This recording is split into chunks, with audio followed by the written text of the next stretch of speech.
اچھا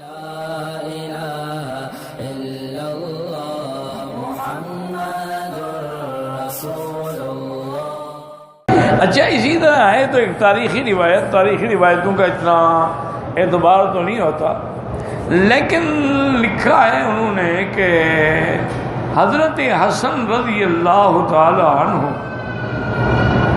حسن ابن علی ابن ابی طالب، آپ شادیاں بہت کرتے تھے۔ شادی کی 2 دن 4 دن 10 دن 15 دن 20 دن کے بعد طلاق دے دی۔ تو اس لیے حضرت حسین رضی اللہ تعالی عنہ نے 2 آدمیوں کو اکٹھا کیا۔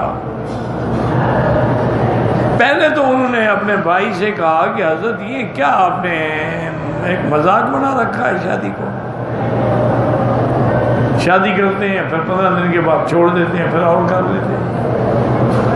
اس کے بعد جو لوگ تھے نا ان کو بھی بلا کے انہوں نے کہا کہ آئندہ میرے بھائی کو کوئی رشتہ نہ دے، اس نے ایک مذاق بنا رکھا ہے لوگوں کی لڑکیوں سے۔ یہ 15 دن کے بعد 20 دن کے بعد مہینے کے بعد طلاق دے دیتے ہیں۔ تو ان کے بزرگوں نے کہا کہ حضرت کیا کہہ رہے ہیں، ہماری لڑکی لے کر اگر 1 رات کے بعد بھی طلاق دے دیں گے ہم پھر بھی دیں گے، ہماری نسبت تو ہو جائے گی آل رسول سے، ہم تو اس نسبت کے لیے لڑکیاں دیتے ہیں۔ آخر ایک دن حضرت حسین سے صبر نہ ہوا، وہ اپنے بھائی کو علیحدہ بٹھا کے پوچھنے لگے۔ انہوں نے کہا بھائی جان یہ کیا ہے آخر، چلو آدمی شادی کرتا ہے، 1 کرتا ہے، 2 کرتا ہے، 3 کرتا ہے، 4 کرتا ہے، کوئی مر گئی تو پھر اور کر لیتا ہے، یا چلو کوئی بوڑھی ہو گئی طلاق دے دیا اور کر، یہ آپ نے یہ کیا مسئلہ بنا رکھا ہے؟ اس نے کہا تم میرے بھائی ہو، میں تمہارے سامنے ایک راز کھولنا چاہتا ہوں۔ میرے علم میں ایک بات آئی ہے کہ دنیا میں بھی ایک عورت ایسی ہوگی جو ہر رات خاوند کو ملنے کے بعد دوسری رات پھر کنواری ہو جائے، میں اسی کو ڈھونڈ رہا ہوں، وہ مجھے مل نہیں رہی۔ حضرت حسین مسکرائے، فرمایا بھائی جان مت ڈھونڈو، وہ تمہاری بھابھی ہے، وہ میرے گھر میں آ چکی ہے، وہ میری بیوی بن گئی، اب ڈھونڈنا چھوڑ دو۔ تو حضرت حسن نے پھر شادی نہیں کی۔ اور ویسے بھی عرب کے اندر سچی بات جو ہے نا وہ یہی ہے کہ شادی کوئی عیب نہیں تھا، گناہ عیب تھا، نکاح عیب نہیں تھا۔ ایسے واقعات بھی ملتے ہیں۔ ایک مجاہد نے ایک عورت کو پیغام دیا کہ میں تم سے شادی کرنا چاہتا ہوں۔ اور انہوں نے کہا دیکھو مجھے تو قبول ہے، آپ بڑے اچھے آدمی ہیں اور پھر صحابی ہیں اور مجاہد ہیں، لیکن میرے 6 شوہر پہلے بھی شہید ہو گئے ہیں۔ اور انہوں نے کہا میں نے بھی کل شہید ہو جانا ہے، بس میں چاہتا ہوں حضور کی سنت پہ عمل ہو جائے، بغیر شادی کے نہ مر جاؤں۔ انہوں نے کہا ٹھیک ہے مجھے تو قبول ہے۔ تو 1 رات شادی کی، دوسرے دن شہید ہو گئے۔ تو ان عورتوں کو بھی یہ عیب نہیں تھا، اس نے بتلا دیا کہ میرے 6 شوہر تھے، 6 کے 6 شہید ہو گئے، لیکن ہر کے بعد وہ پھر شادی کرتے ہیں۔ ہمارے یہاں تو ہندو کی رسم ہے نا جی کہ اگر طلاق ہو جائے جی اب متعلقہ سے شادی کریں۔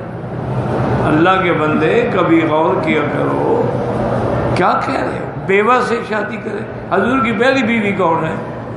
بی بی خدیجہ، اور آپ سے پہلے وہ 2 خاوند کر چکی ہیں، اور دونوں سے اس کی اولاد بھی ہے۔ سرکار دو عالم کی عمر 25 سال تھی، اس کی عمر 40 سال تھی۔ تو یہ باتیں جب سے ہمارے یہاں آ گئی ہیں نا جی کہ خاوند جو ہے وہ دوسری شادی نہ کرے، زنا کرتا رہے، اس پہ بیوی راضی ہے، لیکن شادی نہ کرے جی، میرے اوپر سوکن نہ لے آئے، باقی باہر جو منہ کالا کرتا رہے کرتا رہے۔ اب یہ کوئی انسانیت ہے، کوئی تہذیب ہے؟ تو یہ بات بھی میری بیٹی یاد رکھیں کہ عورت کی دشمن ہے یا مرد عورت کا دشمن ہے؟ مرد تو دوسری لانا چاہتا ہے نا، تم نہیں آنے دیتی نا، تو تم عورت کی دشمن ہو نا، عورت مرد تو نہیں ہے۔ اور اسی میں اللہ کی حکمتیں ہیں. آپ نے اسی حج میں بھی دیکھا ہوگا، عمرے میں بھی دیکھا ہوگا، عورتوں کی تعداد مردوں سے زیادہ ہے. اسی لیے اللہ کا حکم ہے کہ 4 شادیاں رکھو.